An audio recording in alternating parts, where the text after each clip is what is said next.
ಸ್ನೇಹಿತರೆ, ನಿಮ್ಮೆಲ್ಲರಿಗೂ ನಮಸ್ಕಾರ. ನಾನು ನಿಮ್ಮ ಪ್ರೀತಿಯ K Gangadhar master. Welcome to R Manjunath sir history YouTube channel. ನಾನು ವಿಜ್ಞಾನ ಮತ್ತು ತಂತ್ರಜ್ಞಾನದ ಪ್ರಶ್ನೆಗಳನ್ನು, ಅದರಲ್ಲಿ ವಿಶೇಷವಾಗಿ ಕೆಇಎ ಮತ್ತು ಕೆಪಿಎಸ್ಸಿನವರು ನಡೆಸಿದಂಥ ಪ್ರಶ್ನೆಗಳ ಆ ಪರೀಕ್ಷೆಗಳ ಪ್ರಶ್ನೆಗಳನ್ನು ನಿಮ್ಮೊಟ್ಟಿಗೆ ವಿಶ್ಲೇಷಣೆ ಮಾಡಬೇಕು ಅಂತ ಹೇಳಿ ಈ ವಿಡಿಯೋನ ಪ್ರಾರಂಭ ಮಾಡ್ತಾ ಇದ್ದೀನಿ. ಸ್ನೇಹಿತರೆ, ಬನ್ನಿ ನೋಡ್ತಾ ಹೋಗೋಣ. ಇದು ಕಳೆದ ವರ್ಷ ಮಾರ್ಚ್ 23ನೇ ತಾರೀಕು ನಡೆದಂತ ಕರ್ನಾಟಕ ವಿಧಾನ ಪರಿಷತ್ತಿನ ಸಚಿವಾಲಯದ ಸಹಾಯಕ ಹುದ್ದೆ ಅಸಿಸ್ಟೆಂಟ್ ಪೋಸ್ಟ್ ಇದೆ. ಹಾಗಾಗಿ ಆ ಪರೀಕ್ಷೆಯಲ್ಲಿ ಕೆಲವು ಪ್ರಶ್ನೆಗಳನ್ನ ನಿಮ್ಮೊಟ್ಟಿಗೆ ಚರ್ಚೆ ಮಾಡೋ ಪ್ರಯತ್ನವನ್ನು ನಾನು ಮಾಡ್ತಾ ಇದ್ದೀನಿ. ಬನ್ನಿ ಸ್ನೇಹಿತರೆ, ನೋಡೋಣ. ಇಲ್ಲಿ ಪ್ರಶ್ನೆ: in winter you are given the following two choices for comfortable sleeping against cold. ಪ್ರಶ್ನೆ ಇಂಗ್ಲಿಷ್ ಅಲ್ಲಿ ಇದೆ, ಓದ್ಕೊಳ್ಳಿ. ಅದೇ ಪ್ರಶ್ನೆಯನ್ನ ಕನ್ನಡದಲ್ಲೂ ನಿಮ್ಮ ಮುಂದೆ ಇಡ್ತೀನಿ. ಅದಕ್ಕೆ ಮುಂಚಿತವಾಗಿ ಈ ಕ್ವಶನ್ ನೋಡಿ. ಇದು ನಮ್ಮ ಕರ್ನಾಟಕ ರಾಜ್ಯದ ಪರೀಕ್ಷೆ, ನಮ್ಮ ಕರ್ನಾಟಕ ರಾಜ್ಯದ ಕೆಇಎನವರು ನಡೆಸಿದಂಥ ಪ್ರಶ್ನೆ ಪತ್ರಿಕೆಯ ಪ್ರಶ್ನೆ ಇದು. ಇದೇ ಪ್ರಶ್ನೆ ಆಗಸ್ಟ್ 3ನೇ ತಾರೀಕು Bihar public civil service exam ಅಲ್ಲಿ ಆಗಿತ್ತು. ಆ ಕ್ವಶನ್ ನಿಮ್ಮ ಮುಂದೆ ಇಟ್ಟಿದ್ದೀನಿ. In winter we get warmer by using 2 blankets instead of 1. Why? Same question, ಎರಡು ಒಂದೇ ಕ್ವಶನ್. ಆನ್ಸರ್ ಸ್ವಲ್ಪ ಹತ್ತಿರಕ್ಕೆ ಮಾತಾಡ್ತಾ ಹೋಗ್ತೀವಿ. ಇದು ನಮ್ಮ ಕನ್ನಡ ವರ್ಷನ ಕ್ವಶನ್ ನೋಡ್ತಾ ಇದ್ದೀರಿ. ಚಳಿಗಾಲದಲ್ಲಿ ಚಳಿಯ ವಿರುದ್ಧ ಆರಾಮವಾದ ನಿದ್ರೆಗೆ ನಿಮಗೆ 2 ಆಯ್ಕೆಗಳನ್ನು ಕೊಡಲಾಗಿದೆ. ಒಂದು, ತಿಕ್ಕಾಗಿರೋ ಬೆಡ್ಶೀಟ್ ಕೊಟ್ಟಿದ್ದೀವಿ ಒದ್ಕೊಳ್ಳಿಕ್ಕೆ. ಇನ್ನೊಂದು, ತೆಳುವಾದ 2 ಬೆಡ್ಶೀಟ್ ಕೊಟ್ಟಿದ್ದೀವಿ, ಒಂದ್ರ ಮೇಲೊಂದು ಜೋಡಿಸಿ ಒದ್ಕೊಳ್ಳಿಕ್ಕೆ. ಇವೆರಡರ ಪೈಕಿ ಯಾವುದು ಹೆಚ್ಚು ನಿಮಗೆ ಸೂಕ್ತ ಅನ್ನೋ ಪದವನ್ನು ಅದು ಕೇಳ್ತಾ ಇದೆ. ಗಮನಿಸಬೇಕಾದ ಅಂಶಗಳಿದೆ ಸ್ನೇಹಿತರೆ. ಇಲ್ಲಿ ನೋಡ್ತಾ ಹೋಗೋಣ. ಒಂದು ಆಯ್ಕೆ ದಪ್ಪನೆಯ ಒಂದು ಬೆಡ್ಶೀಟ್ ಕೊಟ್ಟಿರೋದು, ಇನ್ನೊಂದು 2 ತೆಳುವಾದಂತ ಹೊದಿಕೆಗಳಿರ್ತಕ್ಕಂಥ ಬೆಡ್ಶೀಟ್ ಅನ್ನು ಕೊಟ್ಟಿದ್ದಾರೆ. ಇದರಲ್ಲಿ ಯಾವುದು ಸರಿ ಅಂತ ಆಯ್ಕೆ ಹೇಳ್ತಾ ಹೋಗ್ತಾನೆ. ಒಂದನೇದು ಸರಿ, ಯಾಕೆಂದ್ರೆ ಅದು ದಪ್ಪನಾದ ಹೊದಿಕೆ ಅಂತಾನೆ, ದಪ್ಪನಾಗಿದೆ ಅದು, ಹಾಗಾಗಿ ಅದು ಸರಿ ಅಂತಾನೆ. ಇದು ಪೂರ್ಣ ಪ್ರಮಾಣಕ್ಕೆ ಸರಿಯಾದಂತ ಉತ್ತರ ಅಲ್ಲ. ಎರಡನೇದಕ್ಕೆ ಹೋಗೋಣ. ಅದು ಹೆಚ್ಚು ಆರಾಮದಾಯಕ ನಿದ್ರೆ ನೀಡುತ್ತದೆ, ಏಕೆಂದ್ರೆ 2 ಜೋಡಿಸಿದ ಹೊದಿಕೆಗಳು ಇನ್ನೂ ಹೆಚ್ಚು ದಪ್ಪನಾಗಿರುತ್ತೆ ಅಂತ ಹೇಳ್ತಾನೆ. ಇವನ್ ಇದು ಕೂಡ ಅಷ್ಟು ಸ್ಪಷ್ಟವಾದಂತ ಆಯ್ಕೆ ಅಲ್ಲ. 2 ಆಯ್ಕೆಗಳು ಸಮನಾದ ಆರಾಮವನ್ನು ನೀಡುತ್ತವೆ, ಇದು ಕೂಡ ಸ್ಪಷ್ಟವಾದ ಆಯ್ಕೆ ಅಲ್ಲ. ಇನ್ನು ಕೊನೆಯ ಅಂಶ ಇದೆಯಲ್ಲ, ಇದು ಸರಿಯಾದಂತ ಉತ್ತರ ಸ್ನೇಹಿತರೆ. ಯಾಕೆಂದ್ರೆ 2 ತೆಳುವಾದ ಹೊದಿಕೆಗಳಿರುವ ಬೆಡ್ಶೀಟ್ ಅನ್ನು ಓದ್ಕೊಂಡ್ರೆ ಇವೆರಡರ ನಡುವೆ ಇರತಕ್ಕಂಥ ಜಾಗ ದೇಹದ ಶಾಖ ಆಚೆ ಹೋಗೋದನ್ನ ಬಿಡ್ಲಿಕ್ಕೆ ಅದೊಂದು ಅವಾಹಕ, ಹೊರಭಾಗದಿಂದ ಚಳಿ ಒಳಕ್ ಬರ್ಲಿಕ್ಕೂ ಬಿಡಲ್ಲ, ಅದೊಂದು ಅವಾಹಕ ಅಥವಾ ಇನ್ಸುಲೇಟರ್ ಅಂತ ನಾವ್ ಹೇಳ್ತೀವಿ. ಹೆಚ್ಚು ಆರಾಮದಾಯಕ ನಿದ್ರೆಗೋಸ್ಕರ 2 ತೆಳುವಾದ ಹೊದಿಕೆಗಳನ್ನ ಒದ್ಕೊಳ್ಳೋದು ಯಾಕೆ ಸೂಕ್ತ ಅಂದ್ರೆ, ಅವುಗಳ ನಡುವೆ, ಆ ಹೊದಿಕೆಗಳ ನಡುವೆ ಇರ್ತಕ್ಕಂಥ ಗಾಳಿ ದೇಹದಿಂದ ಹೆಚ್ಚು ಶಾಖ ಆಚೆ ಹೋಗ್ಲಿಕ್ಕೂ ಬಿಡಲ್ಲ ಅಂಡ್ ಒಳಕ್ ಬರ್ಲಿಕ್ಕೂ ಕೂಡ ಬಿಡಲ್ಲ. ಹಾಗಾಗಿ ಬೆಚ್ಚನೆಯ ಅನುಭವ ಆಗ್ತದೆ. ಇದು ಸರಿಯಾದಂತ ಉತ್ತರ ಸ್ನೇಹಿತರೆ. ಈ ಕೆಳಕಂಡ ಜೋಡಿಗಳಲ್ಲಿ ಯಾವ ಜೋಡಿ ಅಥವಾ ಜೋಡಿಗಳು ಸರಿಯಾದ ಹೊಂದಿಕೆಯಾಗಿದೆ? ಇದು ಸುಮಾರು ಎಕ್ಸಾಮ್ ಅಲ್ಲಿ ಆಲ್ರೆಡಿ ಕೇಳಿರುವಂತ ಪ್ರಶ್ನೆ ಕೂಡ. Rajahmundry central tobacco research centre ಸರಿಯಾದಂತ ಉತ್ತರ. ಕೇಂದ್ರೀಯ ಆಲೂಗಡ್ಡೆ ಶಿಮ್ಲಾ ಸರಿಯಾದಂತ ಉತ್ತರ. ಕೇಂದ್ರೀಯ ಅಕ್ಕಿ ಸಂಶೋಧನೆ ಕಟಕ್ ಸರಿಯಾದಂತ ಉತ್ತರ. ಆದ್ರೆ ನಾಗ್ಪುರ್ ಇದೆಯಲ್ಲ, ಅದು ತಪ್ಪಾದಂತ ಜೋಡಿ. ಹಾಗಾಗಿ ABC 3 ಕರೆಕ್ಟ್ ಆಗಿದೆ. ಡಿ ನಾಗ್ಪುರ ಬದಲಾಗಿ ಆ ಮಾವು ಸಂಶೋಧನಾ ಕೇಂದ್ರ ಲಕ್ನೋದಲ್ಲಿ ಇದೆ. ಹಾಗಾಗಿ ಮೊದಲ 3 ಸರಿ ಉತ್ತರ, ಕೊನೆಯದು ಒಂದು ತಪ್ಪು ಉತ್ತರ ಆಗಿದೆ ಸ್ನೇಹಿತರೆ. ಮುಂದೆ ನೋಡ್ತಾ ಹೋಗೋಣ. ಕರ್ನಾಟಕ ರಾಜ್ಯ ಮಸಾಲೆ ಅಭಿವೃದ್ಧಿ ಮಂಡಳಿ ಎಲ್ಲಿದೆ? ಇದರಲ್ಲಿ ಗೊಂದಲವೇ ಬೇಡ, ಮಡಿಕೇರಿ ಸರಿಯಾದಂತ ಉತ್ತರ ಸ್ನೇಹಿತರೆ. ಕರ್ನಾಟಕದ ಈ ಕೆಳಗಿನ ಯಾವ ಸ್ಥಳಗಳನ್ನ ರಾಮ್ಸರ್ ತಾಣಗಳೆಂದು ಈಗಾಗಲೇ ಘೋಷಣೆ ಮಾಡಲಾಗಿದೆ? ಚೆನ್ನಾಗಿ ಗಮನಿಸಬೇಕು ಸ್ನೇಹಿತರೆ. ನಮ್ಗೆ ಈಗಾಗಲೇ ಗೊತ್ತಿರೋ ಹಾಗೆ ರಾಮ್ಸರ್ ತಾಣಗಳು ಅನ್ನೋದೇನಿದೆ, ಇದು ತೇವಭೂಮಿ ಸಂರಕ್ಷಣಾ ಸ್ಥಳಗಳು ಅಂತ ಕೂಡ ಕರಿತೀವಿ. ವೆಟ್ ಲ್ಯಾಂಡ್ ಕನ್ಸರ್ವೇಷನ್ ಸೈಟ್ಸ್ ಅಂತ ಕೂಡ ಇದಕ್ಕೆ ಹೆಸರಿದೆ. 1971 ಫೆಬ್ರವರಿನಲ್ಲಿ ಇರಾನ್ ದೇಶದ ರಾಮ್ಸರ್ ಸ್ಥಳದಲ್ಲಿ ಆದಂತಹ ಒಂದು ಒಪ್ಪಂದದ ಅನ್ವಯ ನಾವು ರಾಮ್ಸರ್ ತಾಣಗಳನ್ನು ಡಿಕ್ಲೇರ್ ಮಾಡ್ತೀವಿ. ಸೊ ಈಗ ಆಲ್ರೆಡಿ 2022ರಲ್ಲಿ ರಂಗನತಿಟ್ಟನ್ನು ಘೋಷಣೆ ಮಾಡಲಾಗಿತ್ತು 15 ಫೆಬ್ರವರಿ 2022ರಲ್ಲಿ. ಮಾಗಡಿ ಕೆರೆ ಸಂರಕ್ಷಣಾ ಮೀಸಲು ಪ್ರದೇಶ, ಅಂಕಸಮುದ್ರ ಪಕ್ಷಿ ಸಂರಕ್ಷಣಾ ಪ್ರದೇಶ, ಅಘನಾಶಿನಿ ಅಳಿವೆ ಅಥವಾ ಯೂಸ್ಟೆರಿ, ಈ ಮೂರನ್ನ 31 ಜನವರಿ 2024ರಲ್ಲಿ ಒಟ್ಟಿಗೆ ಘೋಷಣೆ ಮಾಡಲಾಗುತ್ತೆ ಕರ್ನಾಟಕದ ರಾಮ್ಸರ್ ತಾಣಗಳು ಅಂತ. ಅಂಡ್ ಹಾಗಾಗಿ ಈ 4 ಕೂಡ ಸರಿಯಾದಂತ ಉತ್ತರ. ಈಗ ಆಲ್ರೆಡಿ ಘೋಷಣೆ ಮಾಡಿ ಆಗಿರ್ತಕ್ಕಂಥ ರಾಮ್ಸರ್ ತಾಣಗಳು ಕರ್ನಾಟಕದಲ್ಲಿ ಈ 4 ಸರಿ ಉತ್ತರ, ಮೇಲಿನ ಎಲ್ಲವೂ ಅನ್ನೋದು ಸರಿ ಉತ್ತರ.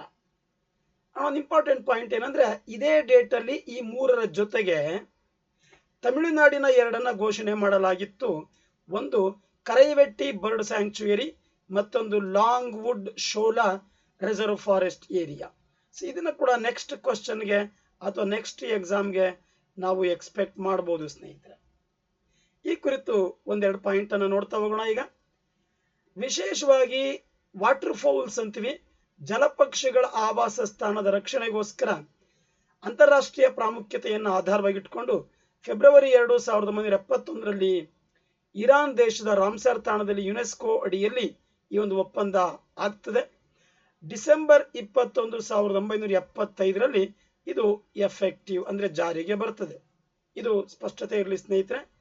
ಮುಂದುವರೆದು ಭಾರತವು 1981ರಲ್ಲಿ ಈ ರೀತಿಯ ರಾಮ್ಸರ್ ತಾಣಗಳನ್ನು ಡಿಕ್ಲೇರ್ ಮಾಡಲಿಕ್ಕೆ ಶುರು ಮಾಡಿತು. ಮೊಟ್ಟ ಮೊದಲಿಗೆ ಒಡಿಶಾ ರಾಜ್ಯದ ಚಿಲ್ಕಾ ಸರೋವರ, ರಾಜಸ್ಥಾನದ ಕಿಯೋಲೈಡಿಯೋ ರಾಷ್ಟ್ರೀಯ ಉದ್ಯಾನವನ್ನ ಅಕ್ಟೋಬರ್ 1, 1981ರಲ್ಲಿ ಭಾರತದ ಮೊದಲ ರಾಮ್ಸರ್ ತಾಣಗಳಾಗಿ ಘೋಷಣೆ ಮಾಡಲಾಗ್ತದೆ. ಅಂಡ್ ಇದು ಮೊದಲನೇದು. ಹಾಗಾಗಿ ಗೊತ್ತಿರಲಿ, ಇತ್ತೀಚಿನ ಕರೆಂಟ್ ಅಫೇರ್ಸ್ ಒಂದು ಕ್ವಶನ್ ಇಲ್ಲಿ ಕನೆಕ್ಟ್ ಮಾಡಿ ಕೊಡ್ತೀನಿ. ಅದೇನು ಅಂದ್ರೆ ಇತ್ತೀಚೆಗೆ ಗಮನಿಸಬೇಕು, ಆಗಸ್ಟ್ 2026 ಬಹಳ ಮುಖ್ಯ ಸ್ನೇಹಿತರೆ. ಇದು ಆಗಸ್ಟ್ 2026 ಇದೇ ತಿಂಗಳು 3ನೇ ತಾರೀಕು ನಮ್ಮ ದೇಶದ 101ನೇ ರಾಮ್ಸರ್ ಪ್ರದೇಶವಾಗಿ ತಾಣವಾಗಿ ಅರುಣಾಚಲ ಪ್ರದೇಶದ ಕಂಬ್ಲಾಂಗ್ ಹುಲಿ ಮೀಸಲು ಪ್ರಾಂತ್ಯದ ಗ್ಲೌ ಲೇಕ್ ಡಿಕ್ಲೇರ್ ಆಗಿದೆ ಸ್ನೇಹಿತರೆ. ಮರಿಬಾರದು, ಕರೆಂಟ್ ಅಫೇರ್ಗೆ ಖಂಡಿತ ಅದನ್ನ ಎಕ್ಸ್ಪೆಕ್ಟ್ ಮಾಡ್ತೀವಿ. ಇದೊಂದು ಹುಲಿ ಮೀಸಲು ಪ್ರದೇಶ ಭಾರತದ ಇತ್ತೀಚಿನ ಹಾಗೂ 101ನೆಯ ರಾಮ್ಸರ್ ತಾಣವಾಗಿ ಘೋಷಣೆಯಾಗಿದೆ. ಪಶ್ಚಿಮ ಬಂಗಾಳದಲ್ಲಿದೆ ನಮ್ಮ ದೇಶದ ಒಂದು ವಿಶಾಲವಾದ ಜೌಗು ಪ್ರದೇಶ ತಾಣ ಸುಂದರ್ಬನ್ಸ್ ವೆಟ್ಲ್ಯಾಂಡ್, ಭಾರತದ ಏಕೈಕ ಅತಿ ದೊಡ್ಡ ಜೌಗು ತಾಣ ಪ್ರದೇಶ. ಹಾಗೆ ಅತ್ಯಂತ ಚಿಕ್ಕದು ಯಾವುದು ಅಂತಾನು ಎಕ್ಸ್ಪೆಕ್ಟ್ ಮಾಡ್ತೀವಿ. ಹಿಮಾಚಲ ಪ್ರದೇಶದಲ್ಲಿ ಒಂದಿದೆ, ರೇಣುಕಾ ತೇವ ಭರಿತ ಪ್ರದೇಶದ ರಕ್ಷಣಾ ವಲಯ ರೇಣುಕಾ ವೆಟ್ಲ್ಯಾಂಡ್. ಮತ್ತೊಂದು ತಮಿಳುನಾಡಿನ ವೆಂಬನ್ನೂರ್ ಜೌಗು ಪ್ರದೇಶ, ಅತಿ ಚಿಕ್ಕ ವಿಸ್ತೀರ್ಣದ ಜೌಗು ಪ್ರದೇಶಗಳು ಅಂತ. ಇನ್ನು ಈ ವೆಟ್ಲ್ಯಾಂಡ್ ಏರಿಯಾಗಳೇನಿದೆ ಇವುಗಳನ್ನ ರೆಕಾರ್ಡ್ ಮಾಡಲಿಕ್ಕೆ ಮಾಂಟ್ರಿಯಾಕ್ಸ್ ರೆಕಾರ್ಡ್ ಅಂತ ಒಂದು ಅಂತಾರಾಷ್ಟ್ರೀಯ ಮಟ್ಟದ ದಾಖಲೆ ಇದೆ. ಅದರಲ್ಲಿ ಈಗ ಆಲ್ರೆಡಿ ಸೇರಿಕೊಂಡಿರೋ ಭಾರತದ 2 ರಾಮ್ಸರ್ ತಾಣಗಳು, ಒಂದು ರಾಜಸ್ಥಾನದ ಲೋಕ್ಟಕ್ ಸರೋವರ ಮಣಿಪುರ್, ರಾಜಸ್ಥಾನದ ಕಿಯೋಲೈಡಿಯೋ ನ್ಯಾಷನಲ್ ಪಾರ್ಕ್. ಕರೆಕ್ಟ್ ಆಗಿ ಅರ್ಥ ಮಾಡ್ಕೊಳ್ಳಿ, ರಾಜಸ್ಥಾನದ ಕಿಯೋಲೈಡಿಯೋ ಮತ್ತು ಮಣಿಪುರದ ಲೋಕ್ಟಕ್ ಸರೋವರ ಈಗ ಆಲ್ರೆಡಿ ಮಾಂಟ್ರಿಯಾಕ್ಸ್ ರೆಕಾರ್ಡ್ ಅಡಿಯಲ್ಲಿ ದಾಖಲಾಗಿರುವ ಭಾರತದ 2 ರಾಮ್ಸರ್ ತಾಣಗಳು. ಒಟ್ಟು 101 ರಾಮ್ಸರ್ ತಾಣಗಳಿದೆ. ಮಾಂಟ್ರಿಯಾಕ್ಸ್ ರೆಕಾರ್ಡ್ ಅನ್ನೋದು ವಿಶೇಷವಾಗಿ ಈ ರಾಮ್ಸರ್ ಜೌಗು ಪ್ರದೇಶಗಳ ನೋಂದಣಿ. ಇಲ್ಲಿ ತೊಂದರೆಗಳಿದ್ರೆ, ಥ್ರೆಟನಿಂಗ್ ಇಶ್ಯೂಸ್ ಇದ್ರೆ ಅದನ್ನು ದಾಖಲು ಮಾಡಲಿಕ್ಕೆ ಈ ರೆಕಾರ್ಡ್ ಅನ್ನೋದು ಬಹಳ ಸ್ಪಷ್ಟವಾದ ಮಾಹಿತಿಯನ್ನ ಕೊಡುತ್ತೆ ಸ್ನೇಹಿತರೆ. ಕರ್ನಾಟಕದಲ್ಲಿ ರಂಗನತಿಟ್ಟು, ಅಂಕಸಮುದ್ರ, ಅಘನಾಶಿನಿ ಮತ್ತು ಮಾಗಡಿ ಕೆರೆ ಅಥವಾ ಅಳಿವೆ, ಇವು 4 ಈಗ ಆಲ್ರೆಡಿ ರಾಮ್ಸರ್ ತಾಣಕ್ಕೆ ಸೇರಿರೋದು. ಈ ಮುಂದಿನದನ್ನ ಪಾಸ್ ಮಾಡಿ ನೀವೇ ನೋಡ್ತಾ ಹೋಗಿ ಸ್ನೇಹಿತರೆ, ಏಕೆಂದ್ರೆ ಒಂದಷ್ಟು ಮಾಹಿತಿ ಕೊಡ್ತಾ ಹೋಗಿದ್ದೀನಿ. ಈಗ ರೈಟ್ ನಾವು ಭಾರತದಲ್ಲಿ ಹೈಯೆಸ್ಟ್ ರಾಮ್ಸರ್ ತಾಣಗಳಿರುವ ರಾಜ್ಯ ತಮಿಳುನಾಡು. 20 ರಾಮ್ಸರ್ ತಾಣಗಳಿವೆ. ಹಾಗೆ ರಾಜ್ಯವಾರು ಪಟ್ಟಿಯನ್ನು ಕೊಟ್ಟಿದ್ದೀನಿ. ತಾವು ಇದನ್ನ ವಿಡಿಯೋನ ಪಾಸ್ ಮಾಡಿ ಕೂಡ ನೋಡ್ತಾ ಹೋಗ್ಬೋದು. ಒಂದು ಆಂಧ್ರ ಪ್ರದೇಶ್, ಅರುಣಾಚಲ ಪ್ರದೇಶ್, ಅಸ್ಸಾಂ, ಛತ್ತೀಸ್ಗಢ, ಬಿಹಾರ್, ಹೀಗೆ ಆಲ್ಫಾಬೆಟಿಕಲ್ ವೈಸ್ ಅಲ್ಲಿ ಕೊಟ್ಟಿದ್ದೀನಿ. ಇನ್ನು ಕೇರಳ, ಮಹಾರಾಷ್ಟ್ರ, ಮಿಜೋರಾಂ, ಒರಿಸ್ಸಾ, ಮಣಿಪುರ್ ಒಂದೊಂದು ಕೂಡ ಕೊಡ್ತಾ ಹೋಗಿದ್ದೀನಿ. ನೀವು ಅಲ್ಲಿ ಪಾಸ್ ಮಾಡಿ ನೋಡ್ಬೋದು. ಪಂಜಾಬ್, ರಾಜಸ್ಥಾನ್, ಸಿಕ್ಕಿಂ, ತಮಿಳುನಾಡು ಈಗಾಗಲೇ ಹಿಂದೆ ಹೇಳಿದೆ ನಾನು, ಹೈಯೆಸ್ಟ್ ರಾಮ್ಸರ್ ತಾಣಗಳಿರುವ ರಾಜ್ಯ. 20 ರಾಮ್ಸರ್ ತಾಣಗಳಿದೆ. ಮುಂದೆ ಹೋಗೋಣ ಸ್ನೇಹಿತರೆ. ತ್ರಿಪುರಾ, ಉತ್ತರ ಪ್ರದೇಶ್, ಅದರಲ್ಲಿ ತಮಿಳುನಾಡು ಬಿಟ್ಟರೆ ಹೈಯೆಸ್ಟ್ ಉತ್ತರ ಪ್ರದೇಶ್, 13 ರಾಮ್ಸರ್ ತಾಣಗಳಿದೆ. ಇನ್ನು ಮುಂದಿನ ಪ್ರಶ್ನೆ ಇದೆ, ಈ ಕೆಳಗಿನವುಗಳಲ್ಲಿ ಯಾವುದು ತಪ್ಪಾಗಿದೆ? ಇನ್ಕರೆಕ್ಟ್ ಸ್ಟೇಟ್ಮೆಂಟ್ ಅನ್ನು ನೋಡಬೇಕು, ರಾಂಗ್ ಸ್ಟೇಟ್ಮೆಂಟ್ ಅನ್ನು ನೋಡಬೇಕು. ತುಂಬಾ ಜನ ಒಮ್ಮೊಮ್ಮೆ ಈ ಪಾಯಿಂಟ್ ಅನ್ನು ಕರೆಕ್ಟ್ ಆಗಿ ಓದಿದ್ದೇನೆ, ನಾಟ್ ಕರೆಕ್ಟ್ ಅನ್ನೋ ಪಾಯಿಂಟ್ ಅನ್ನು ಕರೆಕ್ಟ್ ಆಗಿ ಓದ್ದೇನೆ, ತಪ್ಪು ಮಾಡ್ಕೊಳ್ಳೋ ಸಾಧ್ಯತೆ ಇರುತ್ತೆ ಸ್ನೇಹಿತರೆ, ತಮ್ಮ ಗಮನದಲ್ಲಿರಲಿ. ಪಳಿಯುಳಿಕೆ ಇಂಧನಗಳ ಬಳಕೆ ಅಥವಾ ಅವುಗಳನ್ನು ಸುಡೋದು ವಾತಾವರಣದಲ್ಲಿ ಕಾರ್ಬನ್ ಡೈಆಕ್ಸೈಡ್ ಅನ್ನು ಹೆಚ್ಚು ಮಾಡುತ್ತೆ. ಯಾವ ಗೊಂದಲ ಬೇಡ ಸ್ನೇಹಿತರೆ, ಇದು ಹೇಳಿಕೆ ಸರಿಯಾಗಿದೆ. ಆಮ್ಲೀಕರಣ ಅಥವಾ ಅಸಿಡಿಫಿಕೇಶನ್ ಆಫ್ ಮೆರೈನ್ ಲೈಫ್ ಅನ್ನೋದು ಸಮುದ್ರ ಜೀವನಕ್ಕೆ ಮಾತ್ರ ಹಾನಿ ಮಾಡುತ್ತೆ ಅಂತ ಇದೆ. ಇದು ತಪ್ಪು ಸ್ನೇಹಿತರೆ ಈ ಸ್ಟೇಟ್ಮೆಂಟ್. ಯಾಕೆಂದ್ರೆ ಸಮುದ್ರ ಅನ್ನೋದಕ್ಕೆ, ಅಲ್ಲಿನ ಜಲಜೀವಕ್ಕೆ ಮಾತ್ರ ತೊಂದರೆ ಆಗಲ್ಲ ಇದು, ಅದರ ನೇರ ಪರಿಣಾಮ ಇಡೀ ಪರಿಸರದ ಎಲ್ಲಾ ಜೀವಿಗಳ ಮೇಲೂ ಮತ್ತು ಪರಿಸರದ ಮೇಲೂ ಕೂಡ ಆಗ್ತದೆ. ಅದು ತಪ್ಪಾದ ಹೇಳಿಕೆ. ಇನ್ನು ಓಝೋನ್ ಪದರ ನಮಗೆ ನೇರಳಾತೀತ ಕಿರಣಗಳಿಂದ ರಕ್ಷಣೆಯನ್ನು ಕೊಡ್ತದೆ.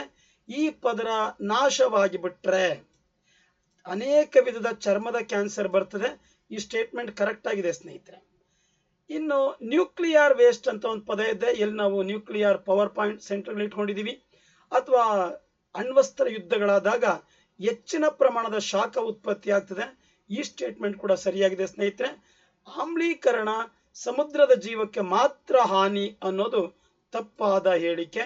ಹಾಗಾಗಿ ನೋಡ್ತಾ ಹೋಗೋಣ ಆಯ್ಕೆಗಳಲ್ಲಿ ನಾವು ಯಾಕೆ ಅದೊಂದು ಮಾತ್ರವೇ ತಪ್ಪು ಅನ್ನೋದನ್ನ ಇಲ್ಲಿ ಮೆನ್ಷನ್ ಮಾಡಿದ್ದೀನಿ. ಇದು ಹವಳಗಳು ಮತ್ತು ಚಿಪ್ಪು ಮೀನುಗಳಿಗೆ ತೊಂದರೆ ಕೊಟ್ಟು ಅವುಗಳ ಕ್ಯಾಲ್ಸಿಯಂ ಕಾರ್ಬೋನೇಟ್ನ ಚಿಪ್ಪು ಹಾನಿಯಾಗುತ್ತೆ. ಇದು ಅಲ್ಲಿನ ಪರಿಸರಕ್ಕೆ ಸರಿ. ಇದರ ಆಧಾರದಲ್ಲಿ ಆಹಾರ ಸರಪಳಿ ಅನ್ನೋದು ಸಂಪೂರ್ಣವಾಗಿ ಏರುಪೇರಾಗ್ತದೆ. Food chain and food web will entirely disturb due to acidification of ocean. ಹಾಗೆ ಆಮ್ಲ ಮಳೆಗೆ ಕಾರಣ ಆದಂತ ಪರಿಣಾಮದಲ್ಲಿ ಸರೋವರ, ಭೂಮಿಯ ಮೇಲಿನ ಮಣ್ಣಿನ ಮೇಲೂ ಕೂಡ ಇದರ ಪರಿಣಾಮ, ಜಲ ಸಸ್ಯಗಳು, ಸಿಹಿ ನೀರಿನ ಸರೋವರಗಳು ಕೂಡ ತೊಂದರೆ ಕೊಡ್ತದೆ. ಹಾಗಾಗಿ ಆ ಸ್ಟೇಟ್ಮೆಂಟ್ ಒಂದು ತಪ್ಪಾಗಿದೆ ಸ್ನೇಹಿತರೆ. ಇದು ಬಹಳ ಇಂಟ್ರೆಸ್ಟಿಂಗ್ ಆಗಿರೋ ಪ್ರಶ್ನೆ. ಪೋಲಾರ್ ರೀಜನ್ ನಲ್ಲಿ ಧ್ರುವ ಕರಡಿಗಳು ಅಂತ ಇದೆ, ಹಿಮ ಕರಡಿಗಳು ಅಂತ ಇದೆ. ಅವುಗಳಿಗೆ ಅಲ್ಲಿ ಹೊಂದಿಕೊಂಡು ಬದುಕುಳಿಲಿಕ್ಕೆ ಈ ಕೆಳಗಿನ ಯಾವ ಮಾರ್ಪಾಟು ಸಹಾಯ ಮಾಡಿದೆ ಅಂತ. ಇಲ್ಲಿ ಸ್ನೇಹಿತರೆ ಮೊದಲನೇ ಪಾಯಿಂಟೇ ಸ್ಪಷ್ಟವಾದಂತ ಉತ್ತರ. ತುಂಬಾ ಪ್ಯೂರ್ ವೈಟ್ ಬಣ್ಣಕ್ಕಿರ್ತಕ್ಕಂಥ ತುಪ್ಪಳ ಅಥವಾ ಫರ್ ಅಂಡ್ ಚರ್ಮದ ಅಡಿಯಲ್ಲಿ ಬ್ಲಬ್ಬರ್ ಅಂತ ಒಂದು ಪೊರೆ ಇದೆ, ಅದು ಕೊಬ್ಬಿನಾಂಶ. ಅದಿರೋದ್ರಿಂದ ಆ ವಿಪರೀತ ಮಟ್ಟದ ಚಳಿಯಲ್ಲಿ ಅದು ಹೊಂದ್ಕೊಂಡು ಬದುಕಲಿಕ್ಕೆ ಸಾಧ್ಯ ಆಗಿದೆ. ಉಳಿದಂತ 2, 3 ಮತ್ತು 4ನೇ ಆಯ್ಕೆಗಳು ತಪ್ಪು ಆಯ್ಕೆಗಳು. 1ನೇ ಆಯ್ಕೆ ಸರಿ ಸ್ನೇಹಿತರೆ. ಇನ್ನೊಂಚೂರು ಎಕ್ಸ್ಪ್ಲನೇಷನ್ ಕೊಡೋ ಪ್ರಯತ್ನ ಮಾಡಿದ್ದೀನಿ. ಆರ್ಕಿಟಿಕ್ ಹಿನ್ನೆಲೆಯಲ್ಲಿ ಅಂದ್ರೆ ತುಂಬಾ ಹಿಮ ಆವೃತವಾಗಿರೋ ಪ್ರದೇಶದಲ್ಲಿ ಅದು ತನ್ನ ಮೇಲೂ ಯಾರಾದ್ರೂ ಬೇಟೆ ಆಡ್ಲಿಕ್ಕೆ ಬಂದ್ರೆ ತಪ್ಪಿಸ್ಕೊಳ್ಳಿಕ್ಕೆ ಅಥವಾ ಅದರಿಂದ ತನ್ನನ್ನು ತಾನು ರಕ್ಷಣೆ ಮಾಡಿಕೊಳ್ಳಿಕ್ಕೆ, ಪರಭಕ್ಷಕ ಬೇಟೆಗಳಿಂದ ತನ್ನನ್ನು ತಾನು ರಕ್ಷಿಸಿಕೊಳ್ಳಿಕ್ಕೆ ಪೂರ್ಣ ಪ್ರಮಾಣಕ್ಕೆ ಬಿಳಿ ಬಣ್ಣಕ್ಕಿರೋದು, ವೈಟ್ ಫರ್ ಇರೋದು ಅದಕ್ಕೆ ಮಾರ್ಪಾಟು ಮತ್ತು ಒಳ್ಳೆಯದು. ಚರ್ಮದ ಕೆಳಗಡೆ ಒಂದು ಸಬ್ಕ್ಯುಟೇನಿಯಸ್ ಅಂತ ಕರಿತೀವಿ, ಕೊಬ್ಬಿನ ಪದರ, ಅದರೊಳಗಡೆ ಹೆಚ್ಚು ಶಾಖವನ್ನ ಹೊರ ಹೋಗ್ಲಿಕ್ಕೆ ಬಿಡದೆ ಆ ಚಳಿಯಲ್ಲಿ ಒಂದು ಶಾಖದ ಅವಾಹಕವಾಗಿ ಕೆಲಸ ಮಾಡ್ತದೆ. ಹಾಗಾಗಿ ಚಳಿಯಲ್ಲಿ ಅದು ತುಂಬಾ ವಿಪರೀತವಾಗಿ ನರಳದೇನೆ ಮತ್ತು ದೇಹ ಶಾಖವನ್ನು ತಡ್ಕೊಳ್ದೇನೆ ಉಳಿಸ್ಕೊಂಡು ಹಾಗೂ ಫ್ರೀಸ್ ಘನೀಕರಣಕ್ಕೂ ಒಳಗಾಗ್ದೇನೆ ರಕ್ಷಣೆ ಕೊಡ್ತದೆ ಅದರ ಚರ್ಮದ ಕೆಳಭಾಗದಲ್ಲಿರುವ ಕೊಬ್ಬಿನ ಅಂಶ. ಹಾಗಾಗಿ ಆಯ್ಕೆ 1 ಸರಿಯಾದಂತ ಉತ್ತರ ಸ್ನೇಹಿತರೆ. ಈ ಕೆಳಗಿನ ಯಾವ ಹೇಳಿಕೆ ಸರಿ ಇಲ್ಲ ಮತ್ತಂತದ ಒಂದು ಪ್ರಶ್ನೆ ಬಂತು, ಸರಿ ಇಲ್ಲ ಅಂತ ಇದೆ, ಸರಿ ಇಲ್ಲ ಅಂತ.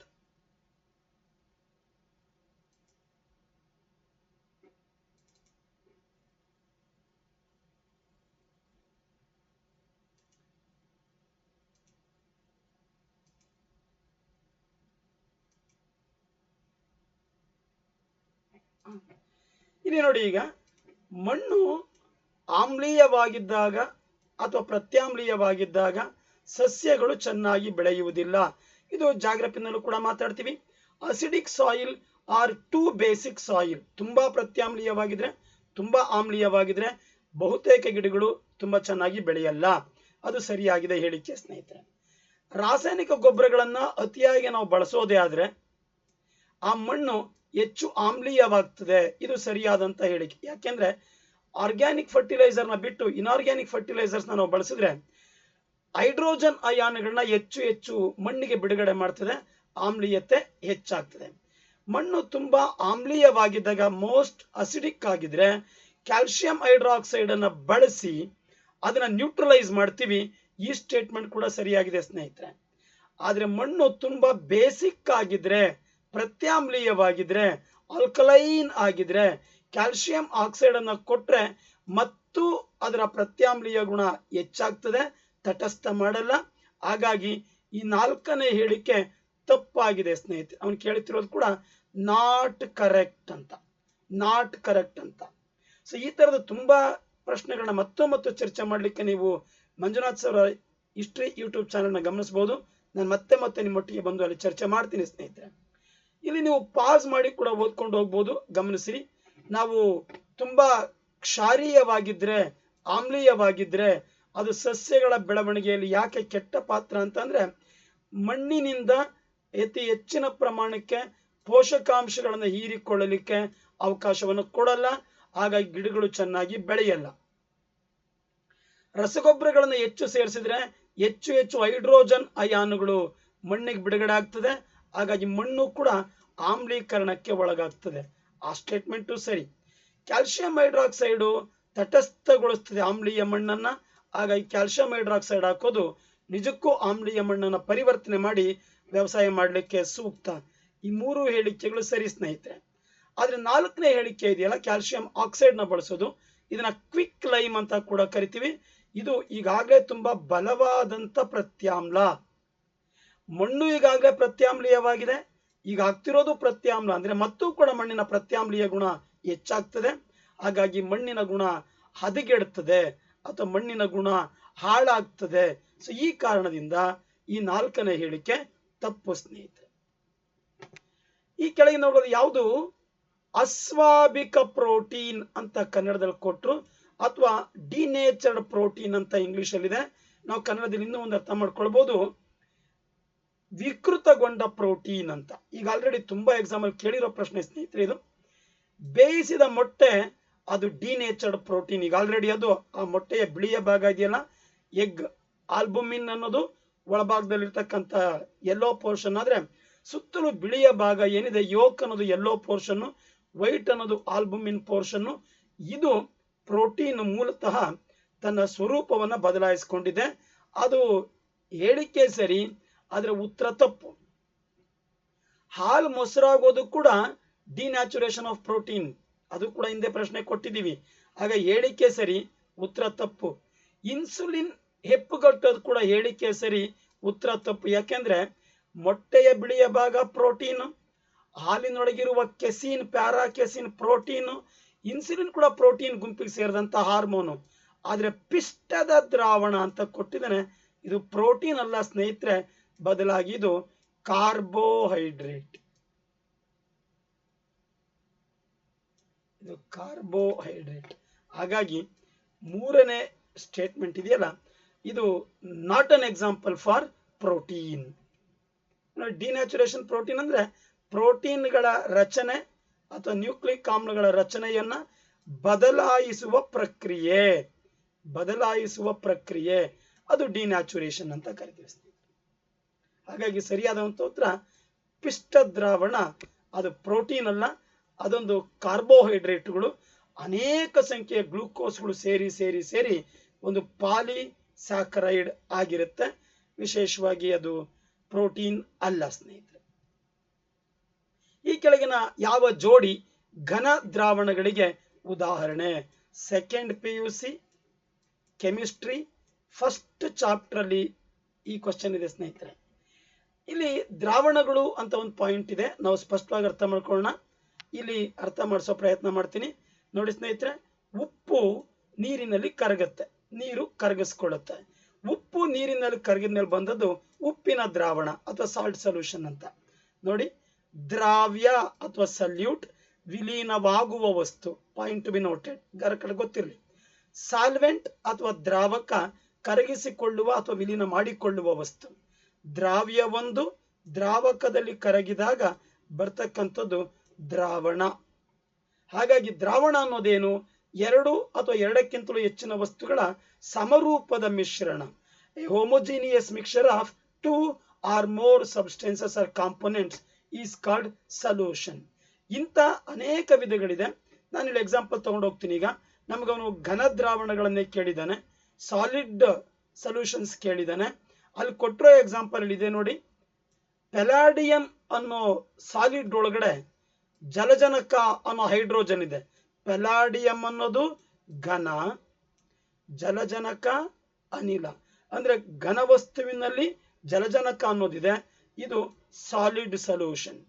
ಮತ್ತೊಂದಿದೆ ಜಲಜನಕ ಅನ್ನೋದು ಸೋಡಿಯಂನ ಒಳಗಿದ್ರೂ ಕೂಡ ಒನ್ಸ್ ಅಗೇನ್ ಜಲಜನಕದ ದ್ರಾವಣ, ಸೊ ಇದು ಕೂಡ ಘನ ದ್ರಾವಣ. ಹಾಗೆ ಸೋಡಿಯಂನೊಂದಿಗೆ ಪಾದರಸ ಅಥವಾ ಚಿನ್ನ ಅಥವಾ ಅಮಾಲ್ಗಮ್ ಅಂತ ಕರಿತೀವಿ, ಇದು ಕೂಡ ಸಾಲಿಡ್ ಇನ್ ಸಾಲಿಡ್ಗೆ ಎಕ್ಸಾಂಪಲ್. ಈಗ ನಮಗೆ ಕೊಟ್ಟಿರುವಂತ ಆಯ್ಕೆ ಅವನು ಸೊಲ್ಯೂಷನ್ ಆಫ್ ಹೈಡ್ರೋಜನ್ ಇನ್ ಪೆಲಾಡಿಯಂ ಕೊಟ್ಟಿದ್ದಾನೆ. ಮುಂದುವರೆದು ಚಿನ್ನ ಮತ್ತು ತಾಮ್ರವನ್ನು ಕೂಡ ಕೊಟ್ಟಿದ್ದಾನೆ. ನೀವು ನೋಡ್ತಾ ಇದ್ದೀರಿ ಆಯ್ಕೆ. ಚಿನ್ನದಲ್ಲಿ ಕರಗಿರುವ ತಾಮ್ರ, ಪೆಲಾಡಿಯಂನಲ್ಲಿ ಇರುವ ಹೈಡ್ರೋಜನ್, ಇವೆರಡು ಘನ ದ್ರಾವಣಗಳಿಗೆ ಉದಾಹರಣೆ ಸ್ನೇಹಿತರೆ. ನೀರಿನಲ್ಲಿ ಗ್ಲೂಕೋಸ್ ಕರಗಿರೋದು ಘನ ದ್ರಾವಣ ಅಲ್ಲ. ನೈಟ್ರೋಜನ್ ಕರ್ಪೂರ ನೈಟ್ರೋಜನ್ ಒಳಗಡೆ ಇರತಕ್ಕಂಥದ್ದು ಕೂಡ ಘನ ದ್ರಾವಣ. ಇಲ್ಲಿ ಪಕ್ಕದಲ್ಲಿ ಕೊಟ್ಟಿದ್ದೀನಿ ನೋಡ್ರಿ. ಸಾಲಿಡ್ ಸೊಲ್ಯೂಷನ್ ನಲ್ಲಿ ಹೈಡ್ರೋಜನ್ ಇನ್ ಪೆಲಾಡಿಯಂ ಇದೆ, alloy of gold or mercury, ಈ ತರದ ಅಂಶಗಳು ಸೇರ್ಕೊಂಡಿದೆ. ಇನ್ನು ಉಳಿದಿರ್ತಕ್ಕಂಥ ಎರಡು ನೋಡೋಣ. ಗ್ಲೂಕೋಸ್, ನೀರಿನಲ್ಲಿ ಗ್ಲೂಕೋಸ್ ಕರಗಿರುವಂತ ಅಂಶ ಇಲ್ಲಿ ಚೇಂಜ್ ಮಾಡ್ತಾ ಹೋಗ್ತೀವಿ ನೋಡಿ ಸ್ನೇಹಿತರೆ. ಲಿಕ್ವಿಡ್ ಇನ್ ಸಾಲಿಡ್ ಆಗ್ತದದು, ಲಿಕ್ವಿಡ್ ಸಾಲಿಡ್ ಒಳಗಡೆ ಸಾಲಿಡ್ ಲಿಕ್ವಿಡ್ ಒಳಗಡೆ ಇರುವಂತದ್ದಾಗ್ತದೆ. ಶುಗರ್ ಇನ್ ವಾಟರ್ ಇದೆ ನೋಡಿ ಸ್ನೇಹಿತರೆ, ಅದು ಲಿಕ್ವಿಡ್ ಸೊಲ್ಯೂಷನ್. ನೈಟ್ರೋಜನ್ ಅನಿಲದಲ್ಲಿರುವ ಕರ್ಪೂರ ಗ್ಯಾಸಿಯಸ್ ಸೊಲ್ಯೂಷನ್ ಇಲ್ಲಿದೆ ಸ್ನೇಹಿತರೆ. ಸೊ ಈ ಸಾಲಿಡ್ ಸೊಲ್ಯೂಷನ್ ಬಂದು 3 and 4 ಎಕ್ಸಾಂಪಲ್, ಆಯ್ಕೆ ನಂಬರ್ 4 ಸ್ನೇಹಿತರೆ. ಮುಂದಿನ ಪ್ರಶ್ನೆಗೋಣ. ಇದು ತುಂಬಾ ಎಕ್ಸಾಮ್ ಅಲ್ಲಿ ರಿಪೀಟ್ ಆಗಿರೋದು. ಸೋನಾರ್ ಅನ್ನು ವಿಸ್ತರಣೆ ಮಾಡಿದಾಗ ಸೌಂಡ್ ನ್ಯಾವಿಗೇಷನ್ ಅಂಡ್ ರೇಂಜಿಂಗ್ ಸರಿ ಉತ್ತರ ಸ್ನೇಹಿತರೆ. ಫಿಸಿಕ್ಸ್ ಅಲ್ಲೂ ಇದು ಬರುತ್ತೆ, ತುಂಬಾ ಅರ್ಥ ಮಾಡ್ಕೊಳ್ಳಿ. ಸೌಂಡ್ ನ್ಯಾವಿಗೇಷನ್ ಅಂಡ್ ರೇಂಜಿಂಗ್ ಅದು ಏನದು, ಹೆಂಗ್ ಕೆಲಸ ಮಾಡುತ್ತೆ ನೀವು ನೋಡ್ತಾ ಇದ್ರಿ. ಸಮುದ್ರದಲ್ಲಿ ಮುಳುಗಿರುವ ವಸ್ತುವಿನ ಪ್ರದೇಶ, ಅದು ಚಲಿಸುವ ದಿಕ್ಕು, ಅದರ ವೇಗ, ಇಷ್ಟನ್ನು ಅಳತೆ ಮಾಡಲಿಕ್ಕೆ ಸಮುದ್ರದ ಮೇಲ್ಮೈಯೆಲ್ಲ ಇಟ್ಕೊಂಡು ನಾವು ಅಲೆಗಳನ್ನ ಕಳಿಸ್ಕೊಟ್ಟು ಸೌಂಡ್ ವೇವ್ಸ್ ಅನ್ನ ಕಳಿಸ್ಕೊಟ್ಟು ಪ್ರತಿಫಲಿಸಿ ಬರುವ ಆಧಾರದ ಮೇಲೆ ಅದರ ಇರುವಿಕೆಯನ್ನು ಪತ್ತೆ ಹಚ್ತೀವಿ. ಇದು ಸೋನಾರ್ ಅಂತ ಕರಿತೀವಿ ಸ್ನೇಹಿತರೆ. ನೋಡಿ ಗಮನಿಸ್ತೀನಿ, ಈಗ ಇಲ್ಲಿ ತುಂಬಾ ನೀಟಾಗಿ ಅಬ್ಸರ್ವ್ ಮಾಡಿ ಸ್ನೇಹಿತರೆ, ಇದನ್ನ ಬಹಳ ಸ್ಪಷ್ಟವಾಗಿದೆ ನೋಡಿ. ಈ ಆಬ್ಜೆಕ್ಟ್ ನೀರೊಳಗಡೆ ಮುಳುಗಿದೆ, ಇದನ್ನ ಈ ಆಬ್ಜೆಕ್ಟ್ ಅನ್ನ ನೀರೊಳಗೆ ಮುಳುಗಿರೋ ಈ ಆಬ್ಜೆಕ್ಟಿನ ಅದು ಕರೆಕ್ಟ್ ಆಗಿ ಗುರುತಿಸ್ತದೆ ಎಷ್ಟು ದೂರದಲ್ಲಿದೆ ಅಂತ. ಅಲ್ಲಿಂದ ಬಂದ ಅಲೆಗಳು ಇದಕ್ಕೆ ಬಡಿದು ಪ್ರತಿಫಲಿಸಿ ಮತ್ತೆ ಅಲ್ಲಿಗೆ ಬಂದಾಗ ಅದನ್ನು ರಿಸೀವ್ ಮಾಡಿಕೊಂಡು ದೂರ, ಚಲಿಸುತ್ತಿರುವ ವೇಗ, ಚಲಿಸುತ್ತಿರುವ ದಿಕ್ಕು ಅಷ್ಟನ್ನು ಕೂಡ ಪತ್ತೆ ಹಚ್ಚಲಿಕ್ಕೆ ಬಳಕೆ ಮಾಡ್ತೀವಿ ಸ್ನೇಹಿತರೆ. ಈ ಕೆಳಗಿನ ಭೌತಿಕ ಪರಿಮಾಣಗಳನ್ನು ಅವುಗಳ ಸರಿಯಾದ ಏಕಮಾನಗಳೊಂದಿಗೆ ಹೊಂದಿಸಿ. ಸ್ಪಷ್ಟವಾಗಿ ನಾವು ಅರ್ಥ ಮಾಡ್ಕೊಳ್ಳೋಣ ಸ್ನೇಹಿತರೆ. ಇಲ್ಲಿ ಅವನು ಹೇಳ್ತಾನೆ ಶಕ್ತಿ ಅನ್ನೋದಿದೆ. ಶಕ್ತಿ ನೋಡಿ, ಅದು ಜೌಲ್ಗಳಲ್ಲಿ ಮೆಜರ್ ಮಾಡ್ತೀವಿ ಸ್ನೇಹಿತರೆ. Joule energy ಜೌಲ್ಗಳಲ್ಲಿ.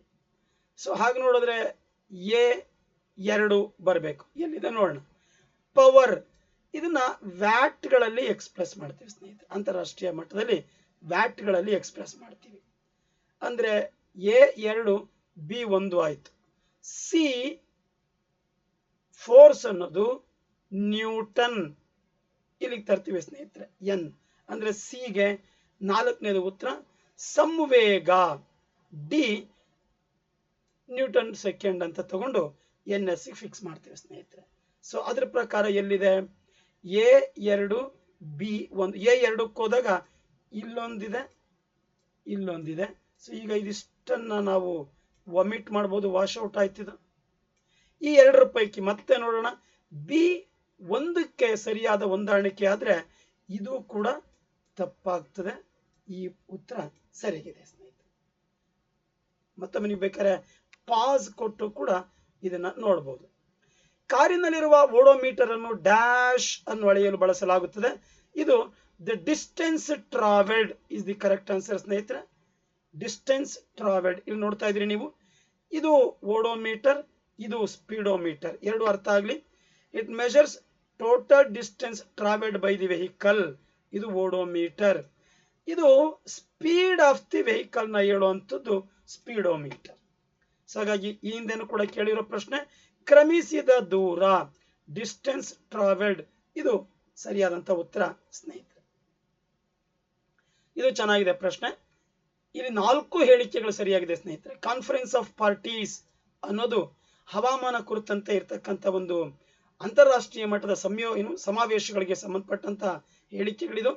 29ನೇದು ಬಾಕು ಅನ್ನೋ ಸ್ಥಳ ಅಜರ್ಬೈಜಾನ್ ನಲ್ಲಿ ಆಗಿತ್ತು. 30ನೇದು ಬ್ರೆಜಿಲ್ ನಲ್ಲಿ ಆಯೋಜನೆಗೊಳ್ಳುತ್ತೆ. ಅಂಡ್ ಇಲ್ಲಿ ಹವಾಮಾನ ಬದಲಾವಣೆಗಳನ್ನು ಕುರಿತು ಚರ್ಚೆ ಮಾಡ್ತೀವಿ. 4 ಹೇಳಿಕೆಗಳಲ್ಲಿ ಸರಿಯಾಗಿದೆ ಸ್ನೇಹಿತರೆ. EVS ಅಲ್ಲಿ ಈ ವಿಚಾರ ಹೆಚ್ಚು ಚರ್ಚೆಗೆ ಬರುವಂತ ಅಂಶ. So all the statements are correct ಸ್ನೇಹಿತರೆ. ಇಲ್ಲಿ 2025ರಲ್ಲಿ ಬ್ರೆಜಿಲ್ ನಲ್ಲಿ ಏನು 30ನೇ COP ಆಯ್ತು. ಅಂಡ್ 29 2024ರಲ್ಲಿ ನವೆಂಬರ್ ತಿಂಗಳಲ್ಲಿ ಅಜರ್ಬೈಜಾನ್ ನ ಬಾಕುವಿನಲ್ಲಿ ಆಯ್ತು. ಸೊ ಈ ರೀತಿ 4 ಹೇಳಿಕೆಗಳು ಇಲ್ಲಿ ಸರಿಯಾಗಿದೆ ಸ್ನೇಹಿತರೆ. ಚಿಪ್ಕೋ ಚಳವಳಿ ಸುಂದರನಾಗ್ ಬಹುಗುಣರ ಜೊತೆಗೆ ಇಲ್ಲಿ ಯಾರಿದ್ರು ಅಂತ ಇದೆ ಸ್ನೇಹಿತರೆ. ಸಾಲುಮರದ ತಿಮ್ಮಕ್ಕ ಮತ್ತು ಮೇಧಾ ಪಾಟ್ಕರ್ ಅವರು ಇರಲಿಲ್ಲ. Krishnamurthy sir, doctor Shivarama Karanth sir ಅವರು ಕೂಡ ಇರಲಿಲ್ಲ. ಅಂಡ್ ಬಾಬಾ ಆಮ್ಟೆ ಅವರು ಕೂಡ ಅದಕ್ಕೆ ಸಂಬಂಧಪಟ್ಟಿಲ್ಲ. ಹೇಳಿಕೆ 3 ಸರಿಯಾಗಿದೆ ಸ್ನೇಹಿತರೆ. ಏಪ್ರಿಲ್ 1973 ಇಲ್ಲಿ ಉತ್ತರ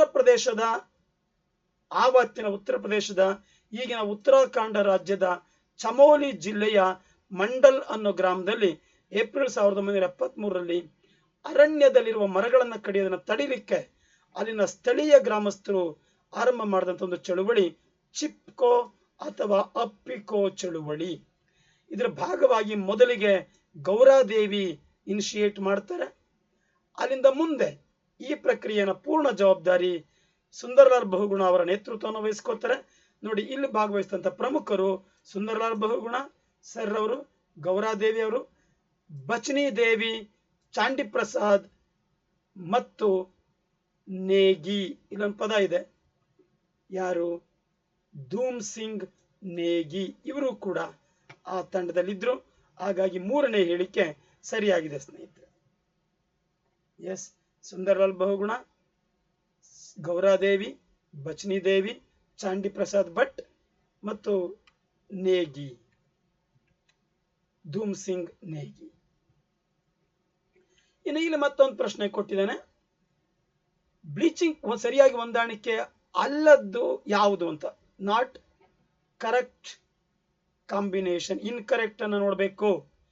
ನೋಡಿ, ಬ್ಲೀಚಿಂಗ್ ಪೌಡರ್ ಅಥವಾ ಚೆಲುವೆ ಪುಡಿ ಅಂತೀವಿ, ಕ್ಯಾಲ್ಸಿಯಂ ಆಕ್ಸಿಕ್ಲೋರೈಡ್, ಅದು ಕರೆಕ್ಟ್ ಹೊಂದಾಣಿಕೆ ಆಗಿದೆ, ಅದು ಕರೆಕ್ಟ್ ಇದೆ. ಬೇಕಿಂಗ್ ಸೋಡಾ ತಪ್ಪಿದೆ ಸ್ನೇಹಿತರೆ. NaHCO3 ಇದು ಹಿಂಗ್ ಬರಬೇಕಿತ್ತು, ಇದು ಹಿಂಗ್ ಹೋಗ್ಬೇಕಿತ್ತು. Na2CO3 ವಾಷಿಂಗ್ ಸೋಡಾ, NaHCO3 ಅದು ಬೇಕಿಂಗ್ ಸೋಡಾ. ಸೊ ಹಾಗಾಗಿ ಅವೆರಡು ತಪ್ಪಾಗಿದೆ. ಬಿ ಮತ್ತು ಸಿ ಎರಡೂ ಕೂಡ ತಪ್ಪಾಗಿದೆ. ಒಂದನೇದು ಮಾತ್ರ ಕರೆಕ್ಟ್ ಇದೆ ಸ್ನೇಹಿತರೆ. ಬಿ ಮತ್ತು ಸಿ ಇನ್ಕರೆಕ್ಟ್ ಸ್ಟೇಟ್ಮೆಂಟ್ ಇದೆ, ಅದು ಕರೆಕ್ಟ್ ಆಗಿಲ್ಲ. ಅದು ವಿಜ್ಞಾನಿಗಳು ಮತ್ತು ಅವರುಗಳ ಆವಿಷ್ಕಾರಗಳನ್ನ ಹೊಂದಿಸಿ ಬರೆಯಿರಿ ಅಂತ ಇದೆ ಸ್ನೇಹಿತರೆ. ಬಹಳ ವರ್ಷಗಳಲ್ಲಿ ಕೇಳಿದರೆ X rays, WC Roentgen, no doubt.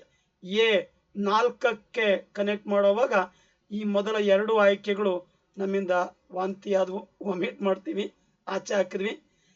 JJ Thomson ಎಲೆಕ್ಟ್ರಾನ್ಗಳನ್ನ ಕಂಡುಹಿಡಿತಾನೆ. ಹಾಗಾಗಿ ಬಿ 2ನೇದಕ್ಕೆ ಕನೆಕ್ಟ್ ಮಾಡಿದ್ರೆ ಇವನ್ 4ನೇ ಆಪ್ಷನ್ ಕೂಡ ತಪ್ಪಾಗ್ತದೆ. ನ್ಯೂಟ್ರಾನ್ಗಳನ್ನ ಕಂಡುಹಿಡಿದನು ಜೇಮ್ಸ್ ಚಾಡ್ವಿಕ್ 1932ರಲ್ಲಿ. ಪ್ರೋಟಾನ್ಗಳನ್ನ ಆಕ್ಚುಲಿ ಕಂಡಿಡ್ದೋನಲ್ಲ, ಅದಕ್ಕೆ ಹೆಸರು ಕೊಡೋನು ಅರ್ನೆಸ್ಟ್ ರುದರ್ಫರ್ಡ್. ಸೊ ಸರಿಯಾದಂಥ ಉತ್ತರ ಆಯ್ಕೆ 3 ಇದೆ ಸ್ನೇಹಿತರೆ, ಸರಿ ಉತ್ತರ. ನೀವು ಮತ್ತೊಮ್ಮೆ ವಿಡಿಯೋನ ಪಾಸ್ ಮಾಡಿ ನೋಡಿಕೊಳ್ಳಬಹುದು. ವಿಶ್ವಸಂಸ್ಥೆಯ ಅಂಗಸಂಸ್ಥೆಯಾದ ಫುಡ್ ಅಡ್ಮಿನಿಸ್ಟ್ರೇಟಿವ್ ಆರ್ಗನೈಸೇಷನ್ ಯಾವ ವರ್ಷ ಅಂತಾರಾಷ್ಟ್ರೀಯ ಸಿರಿಧಾನ್ಯಗಳ ವರ್ಷ ಅಂತ ಡಿಕ್ಲೇರ್ ಮಾಡಿದೆ? ಇದು ಭಾರತದ ರೆಕಮೆಂಡೇಶನ್ ಮೇಲೆ ಆಗ್ತದೆ ಸ್ನೇಹಿತರೆ. 2023 is the correct answer. And the recommendation by Indian central government, ಭಾರತದ ರೆಕಮೆಂಡೇಶನ್ ಮೇಲೆ ಆಗುವಂತ ಅಥವಾ ಭಾರತದ ಪ್ರಪೋಸಲ್ ಮೇಲೆ ಆದಂತ ಒಂದು ಘೋಷಣೆ 2023 ಇಂಟರ್ನ್ಯಾಷನಲ್ ಇಯರ್ ಆಫ್ ಮಿಲ್ಲೆಟ್ಸ್. ಇಲ್ಲಿದೆ ಸ್ನೇಹಿತರೆ, ಸಿರಿಧಾನ್ಯಗಳನ್ನು ಯಾಕೆ ಬಳಸ್ತೀವಿ? ಸಮೃದ್ಧವಾದ ಪ್ರೋಟೀನ್ ಇದೆ, ಫೈಬರ್ ಇದೆ, ವಿಟಮಿನ್ ಇದೆ, ಮಿನರಲ್ಸ್ ಇದೆ. ತುಂಬಾ ವಿಶೇಷವಾಗಿ ಗ್ಲೂಟೆನ್ ಅನ್ನೋದು ಸ್ವಾಭಾವಿಕವಾಗಿ ಕಡಿಮೆ ಇರತಕ್ಕಂಥ ಮತ್ತು ಗ್ಲೈಸೆಮಿಕ್ ಇಂಡೆಕ್ಸ್ ಡಯಾಬಿಟಿಕ್ ಪೇಷಂಟ್ಗಳು ಕೂಡ ಬಳಸಬಹುದಾದಂಥ ಆಹಾರ ಗುಂಪು ಸಿರಿಧಾನ್ಯ ಅಥವಾ ಮಿಲ್ಲೆಟ್ಸ್ ಅಥವಾ ಸೆರಿಯಲ್ಸ್ ಅಂತ ಸ್ನೇಹಿತರೆ. ಇಲ್ಲಿ ಎಕ್ಸಾಂಪಲ್ ಕೂಡ ಕೊಟ್ಟಿದ್ದೀನಿ, top 10 different types of millets ತಾವು ಗಮನಿಸಬಹುದು. ಖಂಡಿತ ಅಗತ್ಯ ಇರುವಂತ ಪ್ರಶ್ನೆ. ಇನ್ನು ಇಂಡಿಯಾ ಗವರ್ಮೆಂಟ್ ನ ಪ್ರಪೋಸಲ್ ಮೇಲೆ ಆಯ್ತು. ಭಾರತ ಮತ್ತು ನೈಜೀರಿಯಾ ಪ್ರಧಾನವಾಗಿ ರಾಗಿಯನ್ನ ಅಥವಾ ಮಿಲ್ಲೆಟ್ಗಳನ್ನ ಸಿರಿಧಾನ್ಯಗಳನ್ನ ಹೆಚ್ಚು ಬಳಸ್ತಕ್ಕಂಥ 2 ದೇಶಗಳು. ಹಾಗೆ 2018 ನಮ್ಮ ದೇಶದಲ್ಲಿ ನ್ಯಾಷನಲ್ ಇಯರ್ ಆಫ್ ಮಿಲ್ಲೆಟ್ಸ್ ಅಂತ ಡಿಕ್ಲೇರ್ ಮಾಡಿದ್ವಿ. ಇದು ಮುಂದಿನ ಪರೀಕ್ಷೆಗೆ ಕೂಡ ನಾವು ಎಕ್ಸ್ಪೆಕ್ಟ್ ಮಾಡಬಹುದಾದಂತ ಪ್ರಶ್ನೆ ಸ್ನೇಹಿತರೆ. ತಮ್ಮೆಲ್ಲರಿಗೂ ತುಂಬ ಹೃದಯದ ಧನ್ಯವಾದಗಳು ಸ್ನೇಹಿತರೆ. ಪ್ರತಿ ಸ್ಲೈಡ್ ಅಲ್ಲಿ ನನ್ನ ಮೊಬೈಲ್ ನಂಬರ್ ಇದೆ. ಅನುಮಾನಗಳಿದ್ರೆ ನನ್ನ ಮೊಬೈಲ್ ಸಂಖ್ಯೆಗೆ ನೀವು ಕಳಿಸ್ಕೊಡ್ಬಹುದು. ಸೊ ಹಾಗಾಗಿ ಅವಕಾಶ ಮಾಡಿಕೊಟ್ಟಂತ ಆರ್ ಮಂಜುನಾಥ್ ಸರ್ ಅವರಿಗೆ ತುಂಬ ಹೃದಯದ ಧನ್ಯವಾದಗಳು. ಅನುಮಾನಗಳು ಗೊಂದಲಗಳಿದ್ರೆ ನೀವು ಕಮೆಂಟ್ ಮಾಡಿ ಸ್ನೇಹಿತರೆ. ಇನ್ನು ಮುಂದಿನ ದಿನಗಳಲ್ಲಿ ಈ ರೀತಿಯ ಹೆಚ್ಚು ವಿಡಿಯೋಗಳಿಗಾಗಿ ಆರ್ ಮಂಜುನಾಥ್ ಸರ್ ಅವರ ಹಿಸ್ಟ್ರಿ ಯೂಟ್ಯೂಬ್ ಚಾನಲ್ ವಿಡಿಯೋಗೆ ಸಬ್ಸ್ಕ್ರೈಬ್ ಮಾಡ್ಕೊಳ್ಳಿ. ನಿಮ್ಮೆಲ್ಲರಿಗೂ ಮತ್ತೊಮ್ಮೆ ಧನ್ಯವಾದಗಳು ಸ್ನೇಹಿತರೆ.